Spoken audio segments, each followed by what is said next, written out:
Hello dear student, कैसे हैं आप सभी। उम्मीद करते हैं आप सब बढ़िया होंगे, खुश होंगे बच्चों।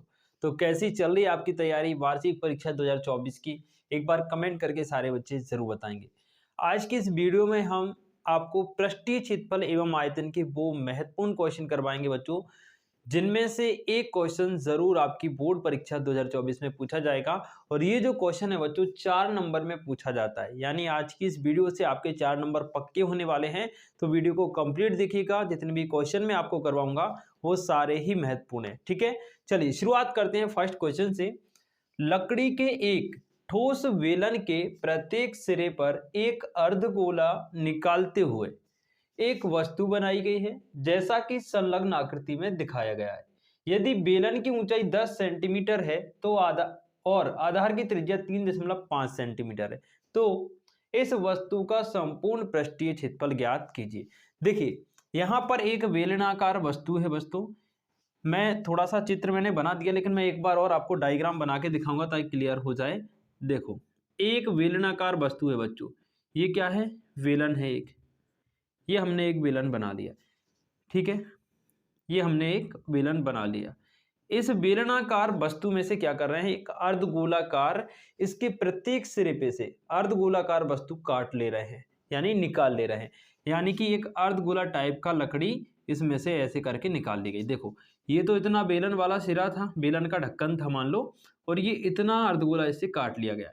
इस सिरे पे से भी ये इतना अर्धगोला इससे काट लिया गया, ठीक है। अब बेलन की जो ऊंचाई है, या बेलनाकार जो लकड़ी है उसकी ऊंचाई है 10 सेंटीमीटर, और इसके सिरे का जो व्यास है, अर्ध व्यास है, वो है 3.5 सेंटीमीटर, यानी इसकी त्रिज्या है 3.5 सेंटीमीटर। अब चूंकि जो व्यास है बेलन का, वही व्यास अर्धगोले का होगा, तो अर्धगोले का व्यास और बेलन का व्यास दोनों एक ही है। अर्धगोले की बेलन की ऊंचाई आपको 10 सेंटीमीटर दी गई है। आपको इस पूरी आकृति का या पूरी वस्तु का संपूर्ण पृष्ठीय क्षेत्रफल निकालना है। ठीक है बच्चों, आई होप चित्र आपको समझ में आया होगा। अब देखिएगा जरा, दिया है वेलन की ऊंचाई h बराबर बच्चों आपको दी है 10 सेंटीमीटर। फिर आपको दी है त्रिज्या, वेलन की त्रिज्या r बराबर 3.5 सेंटीमीटर। ठीक है, ये किसकी है, वेलन की। इसी प्रकार आपको अर्धगोले की त्रिज्या भी दी गई है, अर्धगोले की त्रिज्या, और दोनों अर्धगोले बच्चों बराबर हैं। अर्धगोले की त्रिज्या r बराबर ये भी 3.5 सेंटीमीटर है। अब आप जरा देखिएगा, जो भी वस्तु ये बनी हुई है, इसका संपूर्ण पृष्ठीय क्षेत्रफल एक तो इस बेलन से मिलकर बन रहा है, और इसमें दो अर्धगोले निकल गए, तो बेलन का वक्र पृष्ठीय क्षेत्रफल और दोनों अर्धगोलों का पृष्ठीय क्षेत्रफल, दोनों को मिला देंगे तो दी गई वस्तु का आयतन निकलेगा बच्चों। ठीक है, यहाँ पे समझिए, हम लिखेंगे अतः वस्तु का कुल पृष्ठीय क्षेत्रफल बराबर, देखना बेटा, बेलन का वक्र पृष्ठीय क्षेत्रफल प्लस, अब एक अर्धगोला ये है, एक अर्धगोला ये है, दोनों अर्धगोलों का वक्र पृष्ठीय क्षेत्रफल लगेगा। तो हम लिख देंगे, अब दोनों एक जैसे ही हैं, तो 2 गुणा अर्धगोले का वक्र पृष्ठीय क्षेत्रफल, अर्धगोले का वक्र पृष्ठीय क्षेत्रफल। ठीक है बच्चों, मान रख दीजिए भाई। यहाँ पे देखेंगे आप, बेलन का वक्र पृष्ठीय क्षेत्रफल होता है 2 पाई आर एच प्लस 2 गुणा अर्धगोले का वक्र पृष्ठीय क्षेत्रफल होता है भाई 2 पाई आर स्क्वायर। ये क्या होता है, अर्धगोले का वक्र पृष्ठीय। अब दोनों में से क्या कॉमन आ रहा है, देखना बेटा, 2 पाई आर कॉमन आ जाएगा, 2 पाई आर कॉमन आ गया, यहाँ h बचा, यहाँ 2 और एक r बचेगा बच्चों। यहाँ देखो आर स्क्वायर में से एक r बाहर आ गया, केवल एक r यहाँ पर बचा, यहाँ पर क्या बचा, h बचा। इन सब के मान यहाँ पर रख देंगे बेटा। यहाँ पे आप मान रखिए 2 गुणा पाई का मान रखेंगे 22/7, r का मान है 3.5, ब्रैकेट में h का मान आपको कितना दिया है बच्चों, 10 प्लस 2 गुणा 3.5। सॉल्व कर दो इसको, देखिएगा 2 गुणा 22/7 ये हो जाएगा 35/10। इसका पॉइंट हटा दिया, यहाँ देखिए 10 प्लस 35 दूनी 70, यानी ये आ गया आपका 7, 3.5 का डबल 7 हो गया। अब यहाँ देखें 2 से और 35 से 10 और 70 ये कट गया।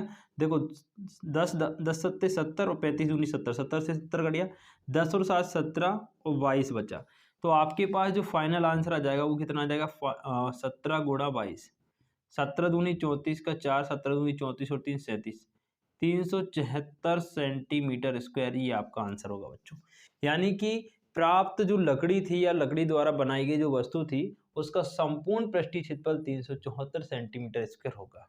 ठीक है बच्चों, चलिए अब हम देखते हैं आज की क्लास का सेकंड मोस्ट इंपॉर्टेंट क्वेश्चन। ठीक है जी, दूसरे प्रश्न में आपसे पूछ रहा है 6 मीटर चौड़ी और 1.5 मीटर गहरी एक नहर में पानी 10 किलोमीटर प्रति घंटे की चाल से बह रहा है। ठीक है भाई, आगे पूछा 30 मिनट में यह नहर कितने क्षेत्रफल की सिंचाई कर पाएगी जबकि ऊंचाई के लिए 8 सेंटीमीटर गहरे पानी की आवश्यकता हो।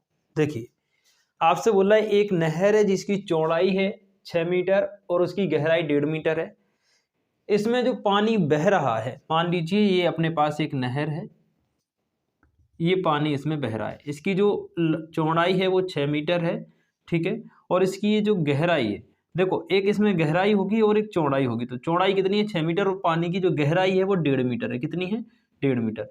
ये जो पानी बह रहा है बहने की स्पीड है 10 किलोमीटर प्रति घंटा, यानी 1 घंटे में 10 किलोमीटर की दूरी तय कर जाता है पानी। ठीक, अब ये बोल रहा है कि ये जो पानी है या ये जो नहर है आधे घंटे में या 30 मिनट में कितने क्षेत्रफल की सिंचाई कर पाएगी जबकि इसकी ऊंचाई 8 सेंटीमीटर गहरे पानी की आवश्यकता हो। यानी 8 सेंटीमीटर गहरे पानी की आवश्यकता हो इसकी सिंचाई करने के लिए, यानी खेत में जो पानी जाएगा उसकी जो गहराई होगी वो कितनी होगी 8 सेंटीमीटर। ठीक है, अब सुनिए भाई, सबसे पहले हम लिखेंगे माना नहर घनाभ के आकार की है, घनाभाकार है, घनाभ के आकार की है या घनाभाकार है।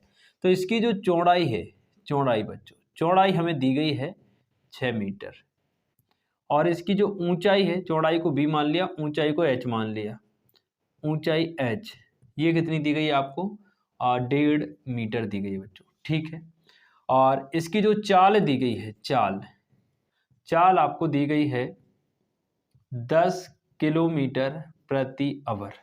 ठीक है, अब मेरी बात एक ध्यान से समझिएगा, एक हमने सूत्र पढ़ा है दूरी बराबर या चाल बराबर दूरी बटे समय, चाल बराबर दूरी बटे समय। ठीक है बच्चों, चाल बराबर दूरी बटे समय। अब यहाँ से देखिए आप, दूरी मतलब क्या होगी, नहर की टोटल लंबाई हो जाएगी। मान लो नहर यहाँ से बहकर यहाँ तक पहुँच गई, तो ये जो दूरी है ये इस नहर की क्या हो जाएगी, लंबाई हो जाएगी। लंबाई निकाल लो, यहाँ से दूरी का मान निकाल लो। चाल कितनी दी गई है बच्चों, चाल दी गई है 10, समय कितना है, दूरी को L मान लिया लंबाई, और समय कितना है भाई, समय है अपने पास 30 मिनट। 30 मिनट को घंटे में बदल दो, 30/60 हो जाएगा, ये घंटे में बदल दिया। तो यहाँ पर 10 गुणा 30/60 का यहाँ पर गुणा हो गया बच्चों। ठीक है, इससे ये कट गया, 3 से ये कट गया 2 बार, 2 से 10 कट गया 5 बार, यानी लंबाई कितनी आ गई आपकी 5 किलोमीटर आ गई बच्चों। लंबाई कितनी आ गई 5 किलोमीटर। तो हम लिखेंगे L बराबर 5 किलोमीटर। अब चूंकि देखो चौड़ाई आपको मीटर 5 किलोमीटर है, चौड़ाई दी गई है मीटर में, ऊंचाई मीटर में है, तो इस किलोमीटर को भी मीटर में बदल लेंगे, यानी ये जो है 5 किलोमीटर हो जाएगी 5000 मीटर। 1 किलोमीटर में 1000 मीटर होता है, इसलिए 5 किलोमीटर बराबर लंबाई आ गई 5000 मीटर। ये बात समझे बच्चों। अब सुनिएगा, ये सिर्फ समझाने के लिए था, हमारे पास लंबाई आ गई। अब जो नहर के पानी का आयतन है वो निकल आएगा, है ना। तो घनाभ का आयतन या नहर का आयतन, घनाभ का आयतन या कोष्टक में लिख लो नहर का आयतन बराबर, ठीक है, क्या हो जाएगा बच्चों, LVH होता है। LVH यानी लंबाई चौड़ाई ऊंचाई। लंबाई कितनी है अपने पास 5000, चौड़ाई कितनी है बच्चों 6, एंड ऊंचाई कितनी है 1.5। सबका गुणा कर दो भाई, देखिए 5000, 6 का 15 का हो जाएगा गुणा 9 हो जाएगा बच्चों, 6 का 1.5 गुना 9, और 15 9 5 9 45, 45,000 मीटर क्यूब। ये आ गया बेटा नहर का आयतन। किसका आयतन आया? नहर का आयतन। यानी नहर का जो आयतन है वो कितना है? 45,000 मीटर। ये कौन सा आयतन है? जब वो 30 मिनट में जितनी दूरी तय कर रही है या 30 मिनट में जितनी नहर बन रही है बहकर, उसका आयतन आ गया 45,000 मीटर। इसी आयतन के पानी से वो खेत में सिंचाई करेगी आधे घंटे में। ठीक है, तो अब देखिएगा, पुनः मान लेंगे हम, माना, दोबारा से मानेंगे, माना नहर 30 मिनट में x मीटर स्क्वायर क्षेत्रफल की सिंचाई करती है। क्षेत्रफल की सिंचाई करती है, सिंचाई करती है। अब सुनिएगा जरा, हमने मान लिया कि भाई आधे घंटे में जो नहर है वो x वर्ग मीटर क्षेत्रफल की सिंचाई कर रही है। तो x वर्ग मीटर की जो सिंचाई करेगी उसके लिए ऊंचाई उन्होंने कितनी दी है? 8 सेंटीमीटर। साथ ही साथ जो सिंचाई करेगी वो इसी पानी से होगी, यानी जितनी भी आपकी सिंचाई होगी वो इस पानी के आयतन के बराबर होगी, क्योंकि इसी पानी के आयतन से वो सिंचाई होनी है। ठीक है, तो सिंचाई जो होगी उसका क्षेत्रफल कितना है? x है, और इसके लिए जो ऊंचाई है वो कितनी है? 8 सेंटीमीटर। 8 सेंटीमीटर। और ये जो किसके बराबर होगी? सिंचाई, जितनी भी सिंचाई होगी वो इस पानी के आयतन के बराबर होगी। तो बराबर में हम रखेंगे 45,000 मीटर क्यूब। अब यहाँ पे देखिए, ये मीटर में, ये सेंटीमीटर, इसको मीटर में बदल लो तो x गुणा 0.08, ये हो जाएगा 45,000। इसमें 100 का भाग दे दिया 8 में, तो ये काय में बदल गया? मीटर में बदल गया, क्योंकि 1 मीटर में 100 सेंटीमीटर होते हैं। अब इसको भेज दो भाई बटे में, तो x बराबर कितना हो जाएगा? 45,000 बटे में आ गया 0.08। x बराबर हो जाएगा 45,000 गुणा में हो जाएगा 100 बटे में 8। ये 2 पॉइंट हटाए, ऊपर 100 का गुणा हो गया। 4 से काटा 2 बार, 4 से 100 को काटा 25 बार। ठीक है भाई, यहाँ 2 से काटा, 2 दूनी 4, 2 दूनी 4, 2 पंचे 10, और ये 2 जीरो, 22,500 गुणा 25 आ गया। ये आ गया 22,500 गुणा में 25। ठीक है भाई, इनका आप गुणा करेंगे तो गुणा कर दो 25 का 22,500 में, यहाँ पे कर देते हैं, या डायरेक्ट ही कर दो। देखो 2 तो जीरो आ गए भाई, 25 का 5 बार करेंगे 125 आएगा, हासिल का 12, 25 दूनी 50, 12 62 का 2, हासिल आई कितनी? 6, 25 दूनी 50 और 6 56, 56, 25 डबल जीरो आ गया मीटर स्क्वायर। यही आपका आंसर होगा भाई, मीटर स्क्वायर में ये आपका आंसर आ गया। बुक में हो सकता है हेक्टेयर में आंसर पूछा जाए, तो हेक्टेयर में निकालने के लिए आप इसमें 10,000 का भाग कर देंगे बच्चों। ठीक है, चूंकि 1 मीटर में 100 होते हैं, मीटर स्क्वायर, इसलिए 10,000 का भाग, तो 56, 25 डबल जीरो बटे में 10,000 हेक्टेयर आ गया ये। ठीक है, इसको डिवाइड करेंगे तो x बराबर कितना आ जाएगा? 4 अंकों बाद पॉइंट, यानी कि 56.25 हेक्टेयर इतने क्षेत्रफल में सिंचाई कर देगी नहर।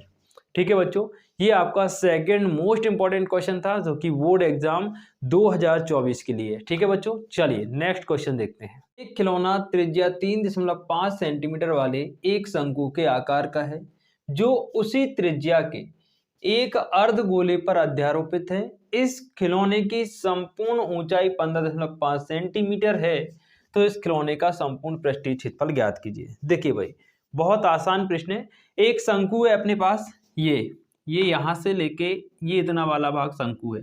इस शंकु का जो त्रिज्या है वो 3.5 सेंटीमीटर है, और इसी त्रिज्या का एक अर्धगोला नीचे है। मैं दोनों चित्रों को अलग अलग यहाँ पे कर देता हूं। आपके पास इस प्रकार का एक शंकु है बच्चों, ये मान लीजिए एक शंकु है, और इसका जो व्यास है या अर्ध व्यास जो है, त्रिज्या जो है वो कितनी है? 3.5 सेंटीमीटर है। ठीक है, ये दिया है एक। तो दूसरा, नीचे एक अर्धगोला दिया है ऐसे करके, ये आपके पास एक अर्धगोला है, और जिसका जो व्यास है या जिसकी जो त्रिज्या है वो भी कितनी है? 3.5 सेंटीमीटर। ये भी त्रिज्या है, ये भी त्रिज्या है, ये त्रिज्या है, और एक ये भी त्रिज्या है। इस शंकु को उठाकर इसी गोले पर रख दिया गया है। तो चूंकि ये भी वृत्ताकार भाग है शंकु के नीचे का पृष्ठ, और ये भी वृत्ताकार है, तो ये ऐसे करके रखा जाएगा। बात समझ रहे हैं आप मेरी? ठीक है, तो ये जो शंकु है इस पर उठा के रख दिया गया।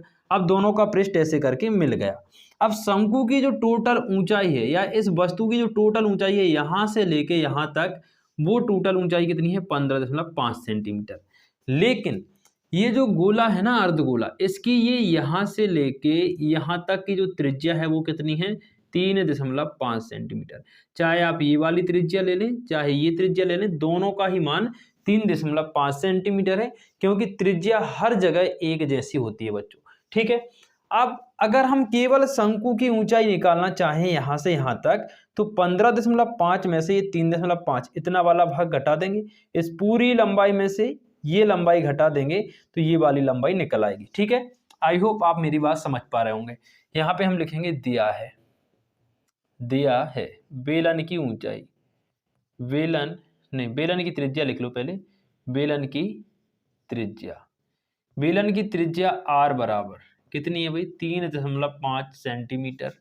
गोले की त्रिज्या भी कितनी है, अर्धगोले की त्रिज्या आर बराबर ये भी कितनी है 3.5 सेंटीमीटर है। अब आप देखना बेलन की ऊंचाई निकाल रहे हैं हम केवल किसकी, सॉरी शंकु की, केवल शंकु की। पूरी वस्तु की ऊंचाई तो हमें दी गई है, शंकु की ऊंचाई बच्चों ध्यान से समझिएगा, शंकु की ऊंचाई जो होगी वो टोटल ऊंचाई कितनी है 15.5, इसमें से घटाएंगे 3.5 तो आ जाएगी 12 सेंटीमीटर। यहां से लेके यहां तक की जो ऊंचाई है वो कितनी आ गई 12 सेंटीमीटर। अब इस पूरी आकृति का संपूर्ण पृष्ठीय क्षेत्रफल जो होगा, इस शंकु का वक्र पृष्ठीय क्षेत्रफल और इस गोले का वक्र पृष्ठीय क्षेत्रफल दोनों को जोड़ देने पर प्राप्त होगा। ठीक है, बात समझे। तो यहाँ पे हम लिखेंगे अतः वस्तु का या खिलौने का, वस्तु लिख लें या फिर खिलौना लिख लें, वस्तु कोष्टक में लिख दिया मैंने, खिलौने का संपूर्ण पृष्ठीय क्षेत्रफल बराबर, देखना बच्चों क्या होगा, संपूर्ण पृष्ठीय क्षेत्रफल बराबर हो जाएगा शंकु का वक्र पृष्ठीय क्षेत्रफल प्लस अर्धगोले का वक्र पृष्ठीय क्षेत्रफल, अर्धगोले का वक्र पृष्ठीय क्षेत्रफल।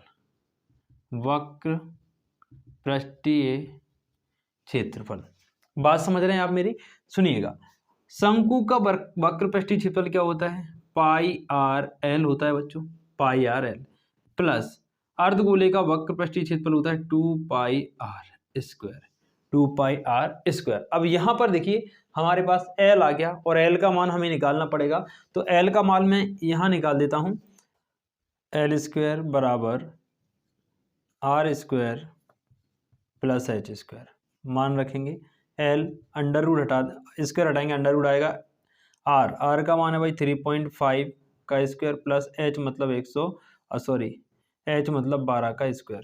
यहाँ पे सॉल्व करेंगे तो एल बराबर अंडर रूट, ये हो जाएगा आपका, देखो 3.5 को आप कितना लिख सकते हैं 7/2 लिख सकते हैं, और इसका क्या कर देंगे होल स्क्वायर बराबर में 12 का वर्ग 144। देखिएगा 3.5 का को क्या लिख दिया हमने 7/2, क्योंकि 2 का भाग 7 में दोगे 3.5 ही आएगा, तो आसान बन जाएगा इससे थोड़ा, है ना। तो यहाँ से देखिए 7 का वर्ग हो जाएगा 49, 2 का वर्ग 4 प्लस 144। तो यहाँ से देखिए आप 49, 4 का यहाँ गुणा हुआ, 4 चौक 16, 4 चौक 56, 56 और 1 57, 576 बटे में कितना आ गया भाई 4 आ गया। 576 49 जोड़ेंगे तो 625 आएगा, कितना आएगा भाई 625। आई थिंक यहाँ पे आपको दिख नहीं रहा होगा, तो मैं एक कॉलम और यहाँ पे बना लेता हूँ, देखिएगा। तो एल बराबर आ जाएगा अपना अंडर रूट 625 बटे में 4, एल बराबर आ जाएगा 625 का वर्गमूल 25 बटे में 4, 4 का वर्गमूल आ जाएगा 2 से डिवाइड करेंगे 25 को, तो एल बराबर आ गया 12.5 सेंटीमीटर। तिर्यक ऊंचाई आ गई हमारे पास 12.5 सेंटीमीटर। मान रखेंगे भाई यहाँ पर, सबसे पहले तो कॉमन ले लो, पाई आर दोनों में से कॉमन आ जाएगा भाई, पाई आर कॉमन आ गया, यहाँ बचा एल प्लस यहाँ पे क्या बचा अपने पास, एक आर बचा और 2r बचा भाई, 2r है ना। तो अब मान रख दो भाई, पाई का मान रखा 22/7, आर का मान अपने पास है 3.5, एल का मान अभी हमने निकाला 12.5 प्लस 2 गुणा आर का मान 3.5। देखिए भाई 22/7 35/10 गुणा यहाँ है 12.5 गुणा 3.5 का डबल 7, तो देखो भाई 35 दूनी 70, देखो 7 दाम के 70, 35 से 70 कट गया 2 बार, 2 से 22 कट गया 11 बार। तो अपने पास क्या आ गया भाई, अपने पास आ गया 11 गुणा, यहाँ पर 12 और 7 19, 19.5, 19.5, 19.5 में 11 का गुणा कर दो, 11 पंजे 55 का 5, 11 नब्बे 99, 99 और 5 104 का 4 हासिल 10, फिर 11 ही कम 11, 11 और 10 21, 214.5 और क्या था सेंटीमीटर, सेंटीमीटर स्क्वायर, ये इसका आंसर हो जाएगा बच्चों। कितना आएगा भाई, 214.5 सेंटीमीटर स्क्वायर इस पूरी आकृति का संपूर्ण पृष्ठीय क्षेत्रफल आ जाएगा। मैं उम्मीद करता हूं बच्चों आपको क्वेश्चन अच्छे से समझ में आ गया होगा। क्वेश्चन अगर आपको समझ में आ रहे हैं भाई, वीडियो पसंद आ रही है तो इसको लाइक जरूर करें और अपने सभी दोस्तों के साथ इसको शेयर करें, ठीक है। चलिए नेक्स्ट क्वेश्चन देखते हैं। एक जूस बेचने वाला अपने ग्राहकों को आकृति में दर्शाए गिलासों से दूध देता था। ये एक गिलास का चित्र दिया हुआ है और एक जूस वाला इसी गिलास को भरकर अपने ग्राहकों को दूध बेचता था, ठीक है भाई। बेलनाकार गिलास का आंतरिक व्यास 5 सेंटीमीटर था। मतलब इसका जो व्यास था, व्यास मतलब यहां से लेके यहां तक टोटल लंबाई कितनी थी, 5 सेंटीमीटर, बीच में इसका सेंटर मान लो, ठीक है।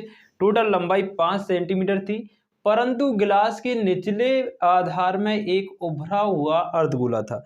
मतलब दुकानदार बड़ा चालाक था, उसने क्या किया था कि ये जो गिलास है इसके निचले वाले भाग में, जहां से दूध भरना स्टार्ट होता है, निचले वाले भाग में एक उभरा हुआ, इस प्रकार का उभरा हुआ एक अर्धगोला था। अब इससे क्या होगा, अर्धगोला बना दिया तो दूध उसमें कम बनेगा, यानी गिलास बड़ा देखेगा और दूध कम बेचना पड़ेगा, है ना। तो बड़ा चालाक आदमी था वो। तो उभरा हुआ अर्धगोला था जिससे गिलास की धारिता कम हो जाती थी। धारिता कम हो जाती थी मतलब उसमें कम दूध बनता था, ठीक है। यदि गिलास की ऊंचाई 10 सेंटीमीटर थी तो गिलास की आभासी धारिता और वास्तविक धारिता ज्ञात करो। देखो दो तरीके की धारिता गिलास की हो गई। एक तो अपन ने उसने गिलास भर दिया, पूरा गिलास भरा हुआ लग रहा है दूर से, अरे इतना बड़ा गिलास है भाई मजा आ जाएगा। खैर ऐसा नहीं था, गिलास में एक अर्धगोला उठा हुआ था और जितना भाग उठा हुआ था उतना भाग खाली था, मतलब, ठीक है। तो वास्तविक धारिता क्या थी, इस पूरे गिलास में से इस अर्धगोले में जितना दूध आ सकता था वो कम कर दो, वो उसकी वास्तविक धारिता थी। मेरी बात समझ रहे हैं। जैसे एक गिलास में आपने दूध लिया, फुल गिलास भरा हुआ है वो बात अलग है, लेकिन आपने उसमें नीचे एक अर्धगोला बना दिया, ठोस प्रकार का, ठोस आकृति बना दी या उसमें कुछ फंसा दिया कि उतना भाग वो खाली हो गया, तो वो उसकी आभासी वास्तविक धारिता हो गई। और दिखने में ऐसा लग रहा है कि भाई पूरा भरा हुआ है तो वो उसकी आभासी धारिता, ठीक है। देखिए यहाँ पे बहुत शानदार कॉन्सेप्ट लगा हुआ है। देखिए पूरा व्यास कितना है, 5 सेंटीमीटर, हमने यहाँ से यहाँ तक अर्ध व्यास निकाला 2.5 सेंटीमीटर। गिलास कितने सेंटीमीटर लंबाई का है कि गिलास की जो ऊंचाई कितनी है, 10 सेंटीमीटर। अब यहाँ पे आप समझिए, यहाँ पे आप समझिए गिलास की जो धारिता है वो कितनी है, सॉरी ऊंचाई है 10 सेंटीमीटर, त्रिज्या कितनी है गिलास की या बेलन की, 2.5 सेंटीमीटर। अब जो अर्धगोला बना है वो गिलास के अंदर ही बना है ना, तो अर्धगोले का जो व्यास होगा या अर्धगोले का जो अर्धव्यास होगा, त्रिज्या होगी, वो भी कितनी होगी, 2.5 सेंटीमीटर होगी, ठीक है बच्चों। तो यहाँ पे लिखेंगे हम गिलास की त्रिज्या, गिलास की ऊंचाई लिख लो पहले, ऊंचाई h बराबर कितनी है, 10 सेंटीमीटर, और गिलास की जो त्रिज्या है, गिलास की त्रिज्या, त्रिज्या क्या होती है, व्यास की आधी होती है। त्रिज्या r बराबर, व्यास है 5/2 कर दो यानी कि 2.5 सेंटीमीटर। ये त्रिज्या आ गई गिलास की, है ना। जो गिलास की त्रिज्या है वही अर्धगोले की त्रिज्या होगी। अर्धगोले की त्रिज्या, अर्धगोले की त्रिज्या r बराबर, ये भी कितनी होगी भाई, 2.5 सेंटीमीटर होगी। अब दो प्रकार की धारिता निकालनी है, एक आभासी धारिता, एक वास्तविक धारिता। अब आभासी धारिता क्या होगी, मतलब टोटल जितना बड़ा गिलास है उसमें कितना दूध आ सकता है वो आभासी धारिता, लेकिन वास्तव में उसमें उतना नहीं भरा जा रहा है, उसमें कुछ कम करके भरा जा रहा है क्योंकि उसमें एक अर्धगोला बना हुआ है। वास्तविक धारिता क्या होगी, इस पूरे गिलास के आयतन में से इस अर्धगोले का आयतन घटा देंगे, वो वास्तविक धारिता होगी, ठीक है। तो पहले हम आभासी धारिता ज्ञात करेंगे। आभासी धारिता, आभासी धारिता देखिएगा, आभासी धारिता बराबर क्या होता है, बेलन का आयतन यानी कि पाई r² h पाई का मान अपन को 3.14 रखना है, 3.14 गुणा आर का मान 2.5 है, स्क्वायर है तो 2 बार लिख देंगे 2.5 2.5, एच का मान है 10, सबका गुणा कर दो भाई, सबका गुणा करेंगे बच्चों तो ये आपका आ जाएगा लगभग, देखो चलो गुणा कर ही देते हैं, 25 25 625 हो जाएगा, 3.14 गुणा 625 गुणा 10, ठीक है। तो 625 का गुणा 10 का गुणा कर दो पहले, 3 दशमलव, या ये हो जाएगा, देखो 10 का गुणा 3.14 में करेंगे तो 0.1 अंक पीछे खिसक जाएगा, 31.4 गुणा 625 हो जाएगा भाई, सबका गुणा कर दो, यहाँ देखो 3.14 या 314, 625 का करो, दशमलव बाद में देखेंगे, 5 चौके 20, 5 एकम 5 और 2 7, 5 तिया 15, 1517 आया, डबल करेंगे 314 का तो 628 हो जाएगा, 628 आ गया, 6 का करेंगे 6 चौके 24, 6 एकम 6 और 2 8, 6 तिया 18, देखो भाई 0 आया, 7 8 15 का 5, 5 2 7 और 4 11 और 1 12, 8 7 15 और 1 16, 8 और 1 9 1, 2 अंकों बाद देखना 1 और 2 3, 3 अंकों बाद दशमलव, 196.25 आ गया भाई, कितना आ गया 196.25 सेंटीमीटर क्यूब, ये धारिता आई है, ये धारिता है आभासी जो वास्तव में नहीं है, ये वेलन की धारिता आ गई गिलास की, लेकिन गिलास में जो अर्धगोला बना है उसकी धारिता घटाएंगे तब वास्तविक धारिता आएगी, ठीक है। तो यहाँ पर हम निकालेंगे पहले गिलास अर्धगोले की धारिता, अर्धगोले की धारिता, धारिता मतलब आयतन, अर्धगोले की धारिता, अब अर्धगोले के आयतन का सूत्र होता है 2/3 पाई आर क्यूब, रखो भाई 2/3 3.14, आर क्यूब मतलब 2.5, क्यू है तो 2 बार 3 बार आ जाएगा, देखिएगा 2.5 गुणा 2.5 गुणा 2.5, इन सबको सॉल्व करोगे तो यह जाएगा आपका 32.71 सेंटीमीटर क्यूब, ये आ गई आपके अर्धगोले की धारिता। अब जो वास्तविक धारिता है इसमें से अगर इसको घटा दोगे तो वास्तविक धारिता आएगी, ठीक है। तो यहाँ पे देखिएगा वास्तविक धारिता बराबर, वास्तविक धारिता बराबर 196.25 माइनस का 32.71, घटा दो भाई 196.25 और 32.71, 5 में से गया 4, 12 में से 7 गया 5, 6 में से 3 गया 3, 9 में से 6 गया 3, 163.54, कितना आया भाई 163.54 सेंटीमीटर क्यूब, ये आपका आंसर हो जाएगा। ये क्या आ गई बच्चों, वास्तविक धारिता आ गई, ठीक है। उम्मीद करते हैं बच्चों आपको ये क्वेश्चन अच्छे तरीके से समझ में आ गया होगा। आप सभी बच्चे हमें कमेंट करके ज़रूर बताएंगे आपको इस वीडियो से हेल्प मिली या नहीं, ये सारे क्वेश्चन आपको समझ में आ गए कि नहीं, ज़रूर बताइए बच्चों। अभी एक वीडियो और मैं इस पर बनाऊंगा जिसमें बाकी जितने भी इंपॉर्टेंट क्वेश्चन हैं वो सारे के सारे अगली वीडियो में कवर करवाऊंगा, ठीक है बच्चों। मिलते हैं आप सभी से आज की लाइव क्लास में ठीक शाम 8 बजे, सॉरी, तो सभी बच्चे बिल्कुल तैयार रहिएगा, शाम 8 बजे आपके ऑब्जेक्टिव की लाइव क्लास होगी। बाकी सभी दोस्तों के साथ वीडियो को शेयर भी करें, ठीक है जी। मिलते हैं शाम को 8:30 बजे, सॉरी बार बार 8:30 निकल आता है, 8 बजे मिलते हैं आपसे, ठीक है जी, बाय।